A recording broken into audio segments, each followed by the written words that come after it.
Eu, como sou um homem sem qualidades, e sobretudo sem qualidades para estar aqui, creio que o João Pina me deu esta honra apenas por duas razões. Uma, por amizade. Eu julgo que fui a primeira pessoa a quem o João ofereceu este livro com uma bela dedicatória. Pelo menos acho que foi isso que ele me disse, e se não disse, eu prefiro acreditar numa história que acabei de inventar agora mesmo. Isso leva-me à segunda razão pela qual, segundo creio, o João me convidou para estar aqui. O condor deste livro só foi possível devido a 3 campanhas de crowdfunding e foi um trabalho, e ninguém é ingênuo de pensar que um trabalho desta envergadura podia dispensar a materialidade das coisas, ou para sermos mais diretos, o dinheiro. Portanto, o João pensou que possivelmente eu iria fazer tudo para conseguir ser um publicitário imaginativo e um bom vendedor de uma obra que, aliás, está quase a esgotar. O objetivo da operação é sairmos hoje daqui da Gulbenkian tendo exterminado os últimos exemplares que restam desta espécie em vias de extinção, mas eu queria dizer ao João, e já agora à Bárbara e à Madalena, que não é fácil vender este livro como presente do Dia dos Namorados, que é assim a primeira ocasião que eu vejo em termos comerciais daqui a 10 dias. Mas este livro tem o nome de Condor e é uma associação antiga entre o Dia dos Namorados e os animais. Não sei se sabem, o Geoffrey Chaucer, que escreveu os Cantos de Cantuária, escreveu no século XV um longo poema chamado Parlamento dos Pássaros, estou a traduzir. E é a primeira referência que existe ao facto de São Valentim ser o patrono do Dia dos Namorados. É a primeira referência na cultura ocidental, portanto foi ele, muito provavelmente foi o Chaucer, o criador da ideia de São Valentim como patrono dos amantes. No poema de Chaucer, o narrador vai percorrendo vários lugares, sempre acompanhado de pássaros, de aves que deveriam acasalar entre si, mas, e eu vou abreviar, acabam numa assembleia com uma discussão animada, como espero que aquela que vai ter lugar aqui hoje. É curioso notar que as aves são os personagens centrais de primeira referência ao Dia dos Namorados. Um dia de amor, um dia que não é um dia de sangue, ao contrário daquele em que o Al Capone trouxe o inferno a Chicago num dia 14 de fevereiro de 1929. Eu falei do Al Capone porque há uma fotografia do João, ele agora está com este aspecto mais castrista, mas é uma fotografia do João de brilhantina, em que aparece um gangster dos anos 20, e por isso lembrei-me de trazer aqui o massacre de São Valentim. Porquê? Porque nesse massacre, fala-se em massacre, mas morreram 6 pessoas, 6 membros de um gangue irlandês. Aqui no Condor morreram, atribui-se, fala-se em 60 mil pessoas. Se 6 pessoas é um massacre, o que serão 60 mil pessoas? Mas mais curioso de falarmos de Chaucer é lembrarmos que muitos anos antes, talvez 2 séculos antes, e estando na Fundação Carlos Gulbenkian, acho que evocar a Pérsia é interessante, houve outro poema de Farid Attar, escrito no século XII, chamado A Conferência dos Pássaros. Não me parece descabido trazê-lo aqui, ainda que neste meu delírio esteja a abusar da vossa paciência. Mas é que na Conferência dos Pássaros, do Attar, todos os pássaros vão desistindo, um a um, ao longo de uma jornada, que destinava a encontrar a ave mítica dos persas, o simorgue. E o João também percorreu uma longa jornada e não desistiu, ao contrário de todos os pássaros do poema de Farid Attar. Obrigado, João, por ao fim de uma jornada de 6 ou 9 anos não teres desistido. Teria sido muito fácil, como os pássaros de Farid Attar, arranjar desculpas para não ir até ao fim e ao fundo do inferno. Esse inferno chamou-se Operação Condor e sobre ele queria dizer algumas palavras, ainda que, desde já devo advertir, não sou especialista em História da América do Sul. Mas, mesmo um não especialista, percebe que a América do Sul tem uma tradição de sombras que nasce logo no pós-guerra, no pós-segunda guerra, e essa tradição de sombras permite-nos compreender o que foi a Operação Condor. Há certos traços da Operação Condor que não são alheios a uma linha que se inicia ainda durante a Segunda Guerra, que é uma linha marcada pela utilização dos serviços secretos para fins perversos e pela cooperação entre organismos clandestinos de vários lugares ou países, em nome de objetivos que, e aqui consiste a maior perversidade, eram tidos por legítimos e louváveis. Se a existência das chamadas Red Lines, ou a linha ODS, é conhecida desde há muito, basta lembrar um livro de memórias de Simon Wiesenthal, ou recordar os passos sinistros de Mengele, eu permito recordar outro livro extraordinário, ainda há pouco falava aqui com o Abel, o livro do Uki Gonyi sobre a verdadeira Odessa, Como sabem, quando este livro saiu, teve uma repercussão estrondosa na Europa. Em Itália, um grupo de deputados pediu ao primeiro-ministro da altura para abrir uma comissão de inquérito à colaboração dos serviços secretos argentinos e de outras autoridades na fuga de nazis. O primeiro-ministro chamava-se Silvio Berlusconi e acho que não é preciso dizer o que é que aconteceu a essa comissão de inquérito. Não produziu qualquer resultado. Ainda assim, o Vaticano abriu um inquérito, Tarcísio Bertone abriu um inquérito a existência, porque houve cumplicidades de alguns setores da Igreja, nomeadamente o bispo austríaco Alois Udall, na fuga de criminosos nazis para a América do Sul. Isto é importante porquê? Porque alguns deles vão aparecer, não é lenda, alguns deles vão aparecer na Operação Condor ou na cooperação com pessoas-chave da Operação Condor, nomeadamente com Manuel Contreras. Manuel Contreras, que era o diretor da DINA, Diretorado de Inteligência Nacional, quando lançou o Chile, conhecia antigos nazis, como Paul Schaffer, e Gerhard Mertens, que foi um antigo general das SS, muito próximo do mítico Otto Skorzeny, o homem que libertou Mussolini. Na companhia de Gerhard Mertens, portanto, um antigo nazi, Manuel Contreras, da DINA, deslocou-se ao Irão em 76, digamos o ano-chave ou mais forte do Condor, onde se diz que ofereceu ao Shah Reza Pahlavi os serviços do Condor para matar o Chacal, o Carlos o Chacal. Como sabem, os países produtores de petróleo não tinham ainda esquecido o sequestro que tinha acontecido na cimeira da OPEP em 1975. É claro que tudo isto pode parecer do domínio da lenda, mas existem registros fotográficos de fotografias entre Manuel Contreras e Gerhard Mertens em Teherão em 1976. Quando a Operação Condor é lançada, a Guerra Fria foi, se quisermos, o grande argumento legitimador do seu lançamento. E, nesse sentido, ver aqui, como é muito marcada em alguma historiografia norte-americana, um pronúncio da guerra ao terror do Bush, de coisas mirabolantes que eu até já contei ao João, até de Camarate, alguma historiografia americana procura ligar o Condor ao caso Camarate, se tiver tempo falo disso. Eu penso que é algo que só serve os objetivos de obscurecimento dos próprios criminosos desta operação. Um dos livros mais conhecidos, e quanto a mim talvez o mais credível sobre esta matéria, é John Dinges, que se chama Os Anos do Condor. Ele antes já tinha publicado um livro chamado Murder at Embassy, que é uma investigação sobre, se queremos, o grande ponto de viragem do Condor, foi o assassinato em Washington do antigo Ministro dos Negócios Estrangeiros e Ministro da Defesa e antigo embaixador em Washington, Orlando Letelier. E eu já vou falar um pouco sobre isso. Peço desculpa porque o João cortou-me depois um bocadinho o tempo, mas a prática de cooperação entre serviços secretos ainda hoje existe e é relativamente comum aquilo a que chama o hot pursuit, a perseguição a quente. Isto é, um serviço secreto está a vigiar uma pessoa que passa as fronteiras de outro país e é admissível, em termos de acordos informais entre serviços de inteligência, ultrapassar as fronteiras do próprio país para ir no encalço do alvo que estava a ser vigiado. Mas isto não tem nada a ver com matar cidadãos do próprio Estado ou de outro Estado em território alheio, mesmo que seja de um país dito amigo, e mesmo em contextos ditatoriais. Portanto, o Condor nada tem a ver apenas com um contexto ditatorial, como tentarei demonstrar.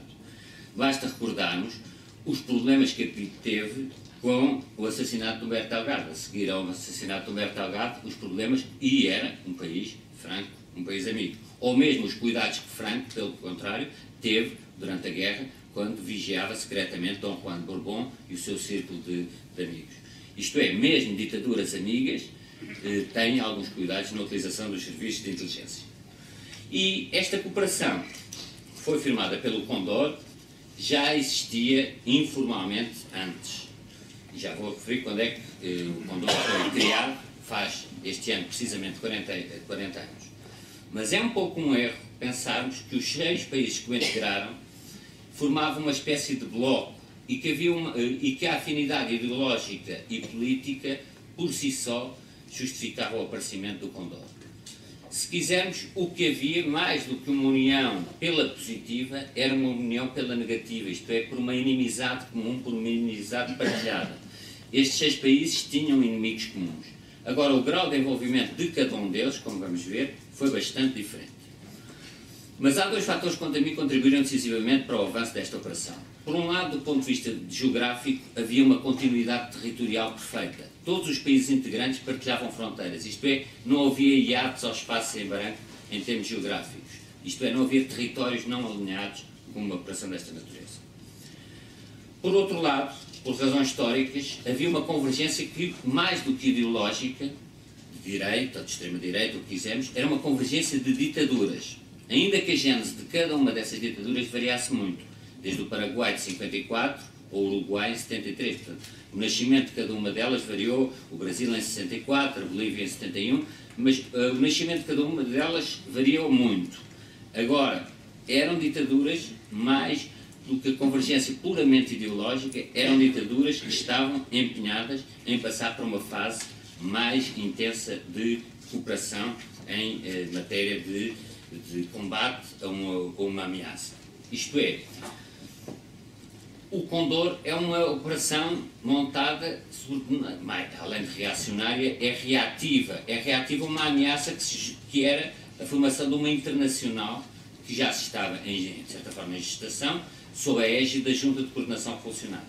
Isso é muito visível num dos documentos, na ata preparatória da Fundação do Condor, que o João publica, em que, logo nas primeiras linhas, se invoca a Conferência Tricontinental de Havana, todos os esforços de internacionalismo levados a cabo por Fidel Castro, etc., a tentativa de exportação de 1, 2, 3 Vietnãs.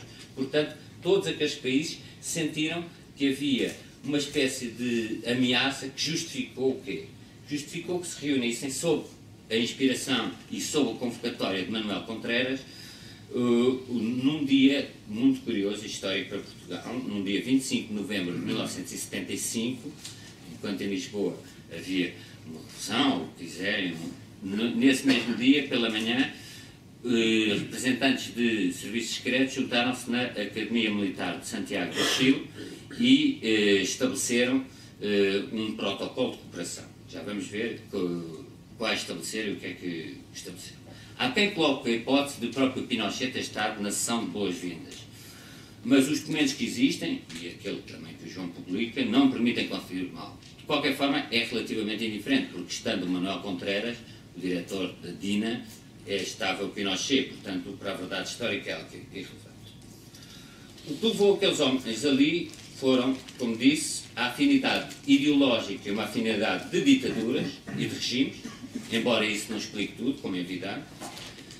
Em segundo lugar, e devido à liderança e primazia que o Chile desempenhou aqui, a queda do Allende e a subida ao poder de Augusto Pinochet, isto é, sem Pinochet não teria havido Condor, poder-se até ter morto mais gente, poder-se ter ido para outros esquemas de cooperação, mas a Operação Condor tem o perfil e a marca típica da ditadura chilena de Augusto Pinochet.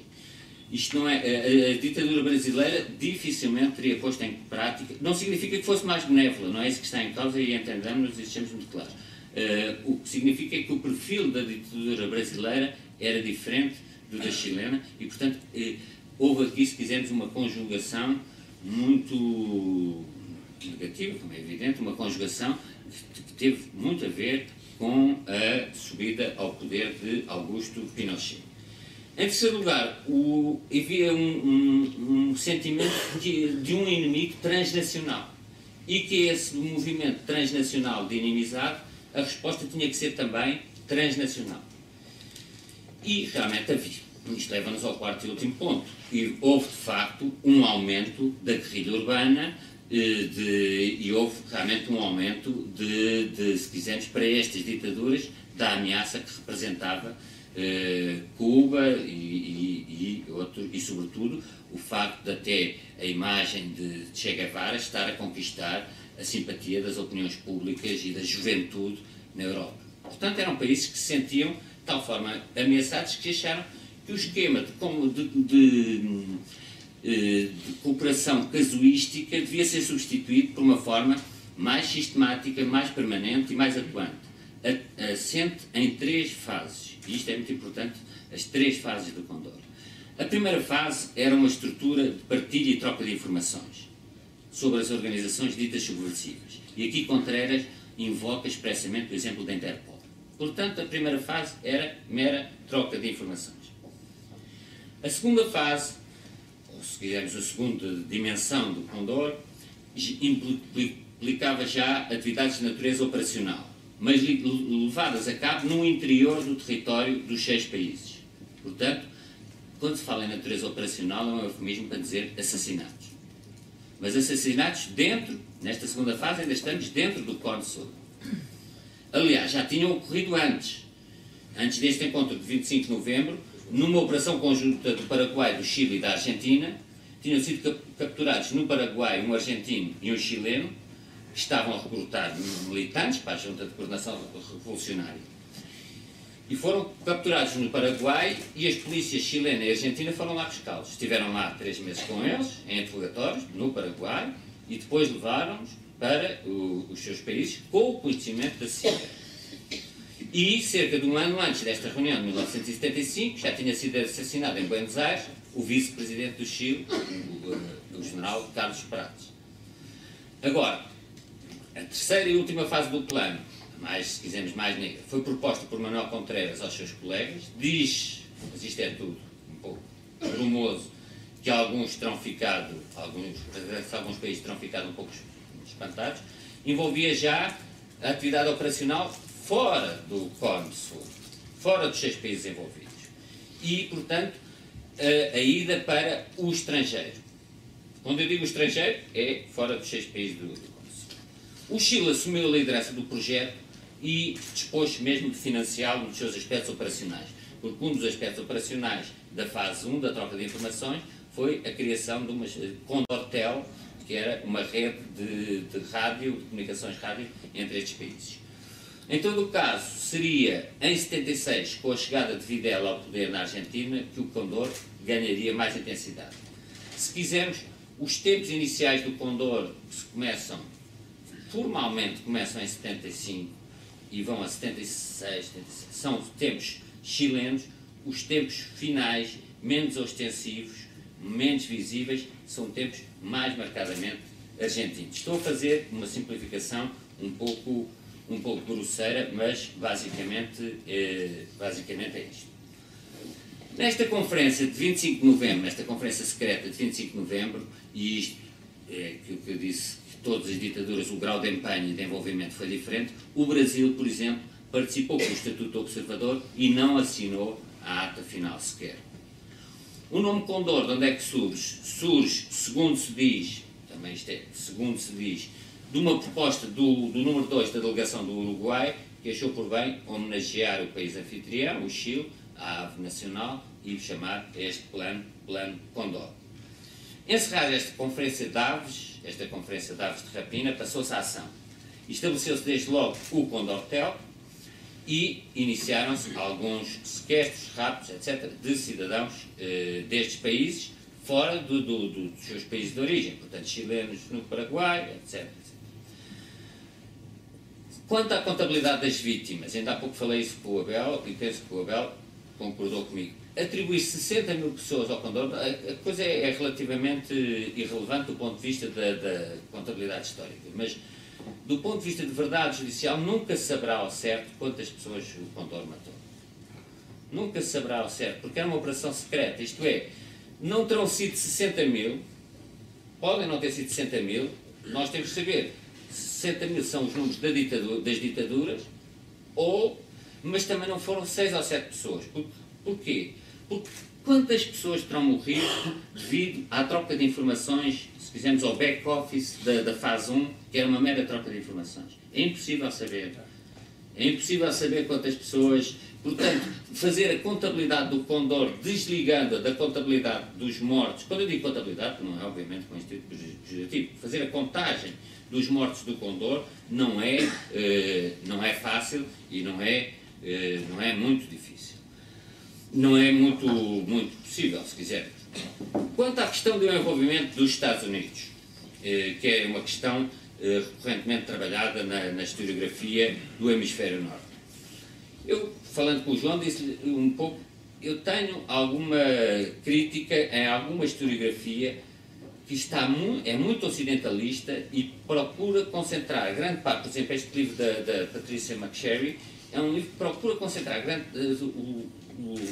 a sua análise no envolvimento norte-americano. E isso obscurece, e por isso é que é um dos grandes méritos do João, porque o João regressou onde os factos nasceram e se passaram, que é o Hemisfério Sul. Quanto à CIA, a CIA tinha operações parecidas, por exemplo, no Vietnã do Sul, nos anos 60, lançou uma operação chamada Operação Fênix. Aliás, até esta similitude, digamos, de animais alados, também.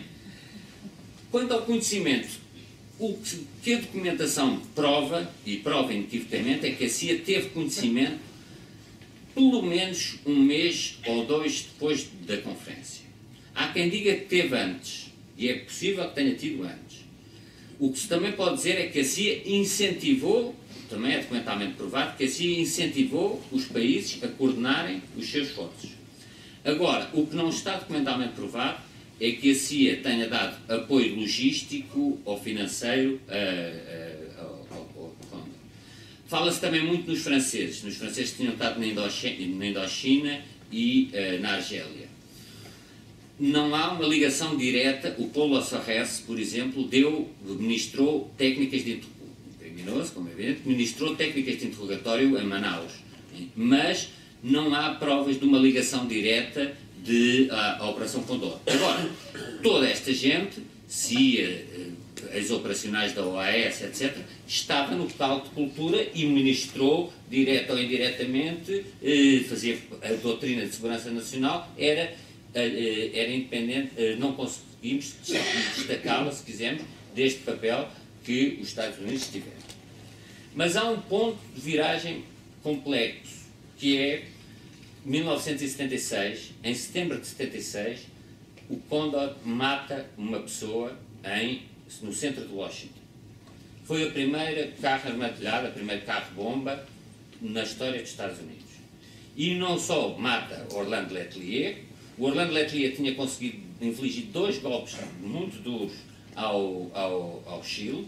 O primeiro foi bloquear investimentos holandeses no valor de 3 milhões de dólares. O segundo foi ter feito lobby e o Congresso aprovou uma medida no sentido em que não haveria apoio, o apoio dos Estados Unidos, o apoio externo dos Estados Unidos, estaria condicionado aos direitos humanos. E o que é facto é que, talvez para uma provocação aos próprios americanos, o Condor mata uma pessoa, mata o Orlando Letelier, que era uma pessoa extremamente conhecida nos Estados Unidos, era, se quisermos, o maior advogado, o maior adversário de Pinochet nos Estados Unidos. E não só morreu ele, como morreu a secretária, que era americana.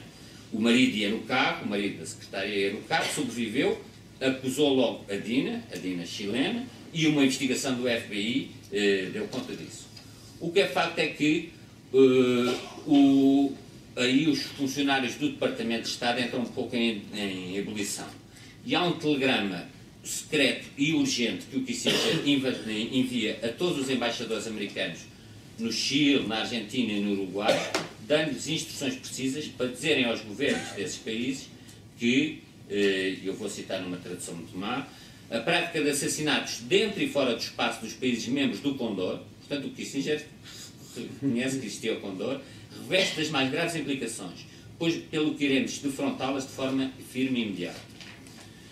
Não há provas que este telegrama do Kissinger tenha sido transmitido pelos embaixadores aos governos dos países onde estava. Portanto, não é também de excluir que tenha sido um documento forjado, quando eu digo forjado, ou feito apenas para ficar nos arquivos, e hoje estamos aqui a falar dele. Portanto, o documento não prova nenhum envolvimento, mas nem nenhuma falta de solidariedade, mas penso que pode dizer-se de uma forma relativamente consensual, pois até se poderão ter reatado as relações em anos vindouros. Mas a morte de um ex-embaixador no centro de Washington foi uma operação que esfriou qualquer tipo de colaboração naquela fase, se quiserem. E, aliás, é possível que os Estados Unidos tenham deixado cair o Manuel Contreras, porque não é por acaso que a DINA é dissolvida logo no ano seguinte, praticamente a seguir à morte do Letelier. O Manuel Contreras depois é exonerado, é criado o CNI. Tudo isto pode ter passado de uma encenação meramente cosmética, mas aquilo que diz o John Dinges, que é um historiador, se quisermos, informado e é um historiador rigoroso, é que não podemos esquecer que nesta fase estamos também com a ascensão de Jimmy Carter à presidência dos Estados Unidos. E, portanto, começava a abrir-se ali uma cisão clássica entre o Departamento de Estado e a CIA, e no Departamento de Estado havia quem entendesse, e vozes cada vez mais fortes, que a propaganda dos direitos humanos era a melhor técnica de lidar com a ameaça do comunismo. O que é que significa? Nem que fosse para fins meramente propagandísticos e políticos, em vez de ir com uma forma agressiva e à bomba, era através do proselitismo, se quisermos, dos direitos humanos. Há um dado extraordinário, também que é contado, não está documentalmente provado, mas houve o Edward Koch, o senador Edward Koch, que depois veio a ser mayor de Nova Iorque, era um adversário do Chile, e é avisado pelo diretor da CIA, seu nome George Bush, pai, que estava sob a ameaça do Condor. Isto diz, e dizem historiadores, não há documentos sobre isto, mas se um diretor da CIA avisa um senador anti-chileno, como o Koch, que ele estava sob ameaça, de certa forma, os Estados Unidos sentiam-se sob ameaça do Condor. Uma coisa que é interessante também é que nos documentos que existem, os alvos do Condor foram detectados inicialmente, era Paris e Lisboa. E houve, como sabem, uma bomba na Embaixada de Cuba em Lisboa. Não quero fazer nenhuma ligação, peço desculpa, eu já vou abrir, não quero fazer nenhuma ligação, mas possivelmente essa ação pode ter estado, mas isso ocorreu num ano em que tantas redes bombistas operavam no país que nunca poderemos saber se foi ou não a Operação Condor. Mas, de qualquer forma, é um facto que houve essa bomba na Embaixada de Cuba, e que Cuba era, como é evidente, o inimigo número 1 da Operação Condor. Uma vez mais digo que o João fez muito bem a centrar o trabalho dele nas vítimas, nos sobreviventes e nas famílias, e é preferível esta abordagem límpida e certeira, focada nas vítimas, do que uma abordagem que, à custa de tudo convocar, acaba por obscurecer um pouco a verdade. Por exemplo, como disse neste livro A Dado Passo, num parágrafo assim surpreende-se e diz que havia em Portugal uma organização, realmente existiu, o CODEC, foi acusada em 1999 da morte de Sá Carneiro em Mar da Costa, e depois o governo abafou e houve um grande escândalo nacional em 1999 em Portugal por isso. Todos nós estamos nesta sala, não notámos propriamente essa... Portanto, se eu leio este parágrafo sobre Portugal, isto é um dos livros mais reputados que existem no mundo académico sobre a Operação Condor. O João não faz isso, não é juiz nem procurador, não quis apurar a verdade judicial, nem quis fazer um livro de história, quis fazer um livro de memória. O que é que, e eu vou já quase terminar, o que é que podemos dizer mais objetivo sobre o Condor? Primeiro, a estrutura era a sua especialização. O Condor não fazia sequestros no interior do país, ou não fazia torturas, etc. Eram operações, sobretudo, transfronteiriças e no estrangeiro, contra exilados.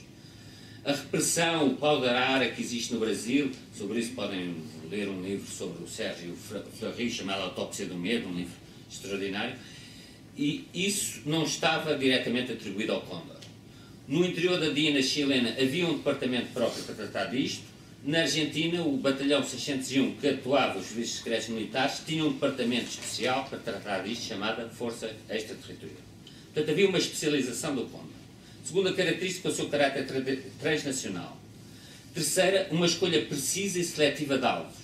que nada tem a ver com os desaparecimentos em massa e arbitrários que eram praticados em cada um dos países do Condor. Depois, o seu caráter paraestatal, já vou falar um pouco, o seu grau de sofisticação tecnológica para a época, com um sistema de comunicações próprio, Condortel, em países que cobrem uma área geográfica muito grande, e o recurso muito frequente a organizações de fachada ou terceiros agentes, com grupos paramilitares, chamados na gíria e nos documentos, inorgânicos, os triplos A, por exemplo, ou outros grupos militares. Quanto à ideia de que se formou um Estado dentro de um Estado, ou de que era um organismo paraestatal, eu sou muito contra essa ideia, porque a ideia de que é um Estado dentro de um Estado é a melhor alibi para salvar a pele do Videla ou para salvar a pele do Allende, do Pinochet. A ideia de que o Condor atuava em roda livre não é verdadeira. Isto pode levar à condenação do Contreras, e o Contreras foi condenado já a 360 anos de prisão, mais 2 prisões perpétuas, o que não deixa de ser curioso. Portanto, a pessoa faz 360 anos de prisão, depois sabe que ainda tem que fazer uma segunda perpétua, está quase a acabar a perpétua, e depois ainda tem que, pelas mortes do Orlando Letelier e do Prats, etc., foi condenado, mas o Pinochet não foi, como sabem, aquela coisa de sair numa cadeira de rodas e com problema na saúde. E falámos de um Estado dentro do Estado, de uma organização paraestatal, é enganador e acaba por servir os criminosos. E, neste sentido, não havia Estado na altura. Não havia Estado no sentido em que não havia imprensa autónoma, não havia partidos legalizados contra o sistema e, portanto, todas estas operações foram avalizadas ao mais alto nível pelo aparelho de Estado. Falar dentro de um Estado dentro de um Estado é sedutor, mas não... E encontram isso na internet. Na internet, inclusivamente, encontram muitos textos que ligam o assassinato do Kennedy ao Condor. Isto é, há muita literatura que não é, se quisermos, muito recomendável. Eu não vou falar agora do Paulo Schaffer, que é uma personagem mais sinistra do meio disto tudo, peço desculpa, se houver tempo depois falo dele. Só gostaria de falar um bocadinho do trabalho fotográfico do João, muito pouco. Recordar um livro da Barbie Zelizer que se chama About to Die. São fotografias, é um livro extraordinário sobre fotografias de pessoas na iminência de morrerem. Suicidas, ou aquela fotografia do Eddie Adams no Vietnã, do polícia a matar o Vietcong. E a Barbie Zelizer distingue a morte que foi, a morte que deu morte, e a morte a ser, a morte que está a ser. A Barbie Zelizer trata, About to Die, da morte que está a ser, da morte em progresso, como o Falling Man, que conhecemos do 11 de setembro, ou como a fotografia do Vietcong. O João fotografa a morte que foi. Mas a morte que foi, que aconteceu há tantos anos, e aconteceu de uma forma de tal forma invisível e clandestina que é como se não existisse. Por isso se fala em desaparecidos, e não em mortos. E é aí essa subtil diferença que ainda dá alguma esperança às mães da Praça de Maio. O João Pina trabalha com um tempo histórico que é felizmente distante, mas suficientemente próximo para que ainda sintamos a sua presença, nos carrascos e nas vítimas. Não é um repórter de atualidades, é um fotógrafo de passados, de pretéritos imperfeitos. É muito diferente do trabalho dele dos fotógrafos de guerra que chegam ao local, seja ele Auschwitz ou Ruanda, e registram o que é visível. Esses têm uma proximidade temporal aos fatos, aquilo que em direito se chama uma imediação de prova. Os corpos ainda estão fumegantes, há cadáveres no chão, como os que Gil Perez fotografou no adro da igreja de Mata, no Coanda, ou cadáveres vivos e ambulantes, como os que Lee Miller e outros fotografaram em Bergen-Belsen e em vários campos nazis. Ora, o Condor aconteceu há precisamente 40 anos. O João não é o repórter. Neste trabalho, como aliás no seu trabalho por teu livre pensamento, afirma sobretudo como um fotógrafo da memória, da desocultação da invisibilidade do esquecimento, de uma memória dolorosa, de uma memória feita de factos clandestinos. Fotografa o que é visível, o que se esconde, aquilo que foi secreto, aquilo que foi feito para não aparecer. Daí a delicadeza deste trabalho. Sem estabelecer comparações com outros colegas de ofício, isto exige uma sensibilidade muito particular. Uma sensibilidade visual muito grande para conseguir uma desocultação do invisível, mas também uma enorme sensibilidade emocional no envolvimento com os familiares das vítimas. Numa delicada gestão da proximidade e da distância face ao objeto fotografado. E eu creio que o João pressente que está a 1 milímetro do aproveitamento gratuito ou à beira do precipício da demagogia. Nisto o João não é pioneiro. Há muitos fotógrafos que lidaram com os passados, e peço desculpa de falar de tantos livros, não é concorrência desleal, Bárbara, mas há um livro extraordinário do Afterwards sobre o modo como os fotógrafos lidam com o passado. Eu peço desculpa, vou estabelecer algumas comparações. Por exemplo, o trabalho feito pela Paula Leutringer na Argentina, o Franco Schwerrer nos despojos do 11 de setembro, a Francisca Vu nas prisões da Stasi. Mas o que é admirável no trabalho de João é o sentido de contenção e o respeito pela memória. Um livro que saiu este ano do Ashley Gilbertson chama-se Bedrooms of the Fallen. Fotografa quartos de jovens que morreram no Iraque e no Afeganistão. Os quartos dormindo nas casas dos pais. É um livro muito forte, mas percebe-se que há ali uma intrusão um pouco voyeurista. O mesmo também ocorre, por exemplo, o Peter Kuttner fotografou as roupas dos corpos que foram exumados na Bósnia. Mas há uma composição no trabalho do Kuttner, que é uma composição de colocar das roupas, das botas, etc. Isso, há aqui algum artificialismo retratista, não sei como é de explicar. O que também acontece, por exemplo, num trabalho que também é bastante devastador, da Susan Houghton, chamado Soldier. Não sei se conhecem, aquele que faz grandes planos de soldados deitados, mas apenas da cara, um olhar ausente e inexpressivo, de soldados que tiveram regressando da frente de combate no Iraque e no Afeganistão.